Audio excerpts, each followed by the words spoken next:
All right, everybody, welcome back. Ready to dive into something totally wild? Let's do it. Today, we're tackling this press release that's got everyone buzzing, and let me tell you, it's a doozy. Yeah, Get this ChatGPT, the AI chatbot. I know it well. This press release, and I'm using the term loosely, claims it won the 2024 Nobel Prize in Literature. Yeah, no, this one's been making the rounds. It's satire, right? Oh, absolutely pure satire. At least, we hope. But here's the thing, right? It gets seriously thought-provoking when you look at the reason they give for this fictional award. The redundancy of sentience in art, right? Yeah, That's the phrase that really jumps out. exactly. And that's what we're digging into today, folks. This deep dive, it's all about AI, creativity, and whether a machine can truly be called an artist. And if a machine can create art that moves us, just as much as anything a human could create, what does that even mean for art itself? I mean, does art have to come from a place of lived experience, real emotions? Right, like can an AI really pour its heart out when it doesn't even have a heart to pour? Exactly. I mean, look, we know AI can do some pretty amazing things. It's already generating music, paintings, even sculptures, and a lot of it is eerily beautiful, moving even. Oh, totally. Like, remember that AI-generated song that went viral last year? Everyone thought it was by some legendary band, and then bam, turns out it was an algorithm. Blew my mind. Exactly. And that brings up the bigger question this press release is poking fun at. Hmm.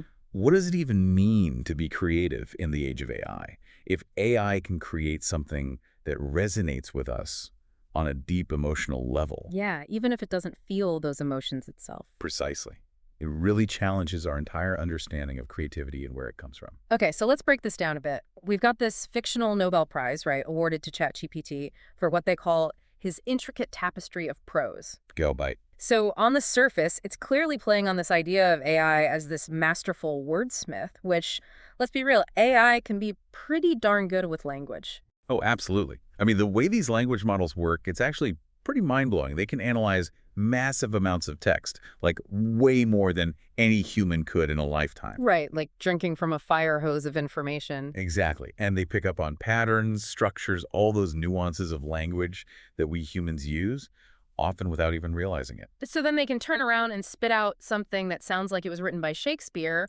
or, well, maybe Stephen King, depending on the prompt. Right, and that's what makes this whole thing so fascinating, because we're at this point where AI can actually mimic human creativity in a way that's becoming increasingly difficult to distinguish from the real thing. Okay, but here's the kicker, right? And this is where the whole redundancy of sentience thing comes in. Hit me with it. So even if AI can produce writing that's technically brilliant, even beautiful, can we really call it art if it's devoid of genuine emotion, of lived experience? Ah, there's the million-dollar question. And honestly, there's no easy answer. I mean, traditionally, we've always associated art with the artist's inner world, right? Their Mhm. feelings, their experiences, their unique perspective. Absolutely. It's like we connect with art that reflects something back at us about the human condition.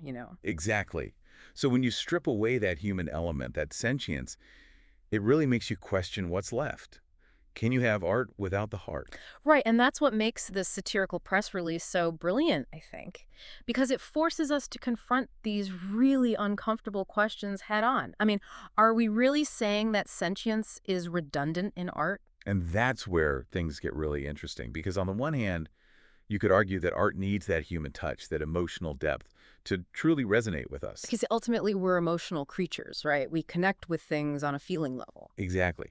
But then on the other hand, there's this whole other side to it, which is that beauty, meaning even artistic merit, maybe those things could exist independently of the creator's consciousness. So it's like the art itself can evoke these feelings in us, even if it wasn't created by something that fuels those emotions. That's the question, isn't it? And it really makes you wonder, where do we draw the line? Yeah. What makes something art? Is it the intention behind it, the skill involved, the emotional response it elicits? And how do we even begin to evaluate art that's created by an AI? Do the same standards even apply? Right. And to throw another wrench in the gears, think about all the art throughout history that we now know was created by people who were marginalized, overlooked, even silenced. Hmm. Are we potentially doing the same thing with AI art, dismissing it because of where it comes from? Wow, yeah, that's a whole other layer to this. And to be honest, I don't have the answers. I don't think anyone does, at least not yet. But I think this whole conversation, even if it started with a joke, it speaks to this really important shift that's happening right now. Totally. AI is forcing us to rethink our relationship with creativity, with technology, even with our own humanity. And the lines are only going to get blurrier from here.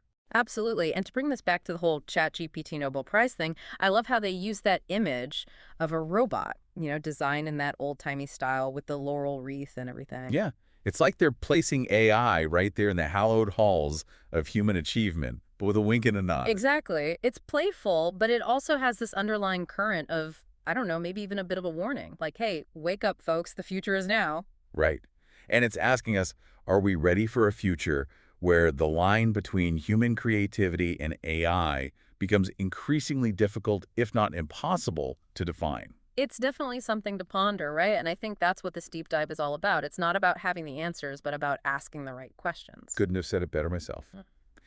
So what do you think, listeners? Are we ready to embrace a world where AI joins us in the realm of artistic creation? Hit us up on social media and let us know your thoughts. This is one conversation that's just getting started. Absolutely. And who knows, maybe next year's Nobel Prize in Literature winner will be writing a thank you speech using ChatGPT. Until next time, folks, keep those minds open and those creative sparks flying. And don't be afraid to ask the big questions.